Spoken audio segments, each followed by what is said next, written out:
ఇవాళ బస్తీల్లో జరుగుతున్నది. పల్లెటూరులో పంచాయితీలు, పల్లెటూరులో ద్వేషాలు, వైషమ్యాలు, కట్లలు, హత్యలు, కొట్టుకోటాలు.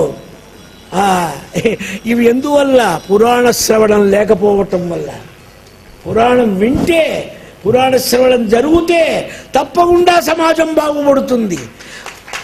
మరి ఐక జీవనానికి ఎంతో అవసరం. సత్యధర్మ ప్రవృత్తులు కలుగుతాయి. పురాణ ప్రవచనం వల్లనే జరుగుతుంది. వేద పాఠం వల్ల జరగదు, శాస్త్రాల వల్ల జరగదు, మరొక దాని వల్ల జరగదు. అందుకని వాళ్ళకు తెలియదు గనక, వాళ్ళ దాకా పోదు గనక మీడియా.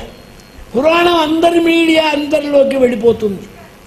చూడండి, ఇటువంటి పురాణ ప్రవచనం పల్లెటూర్లలో ముఖ్యంగా జరగాలి. నన్ను అడిగితే బస్తీల్లో జరగటం కాదు. బస్తీల్లో వాళ్ళు ఎంతో శ్రమపడి ఉంటారు. వాళ్ళకి దేవుడు అంటే కొంచెం అవసరం ఉంటుంది. గుళ్ళ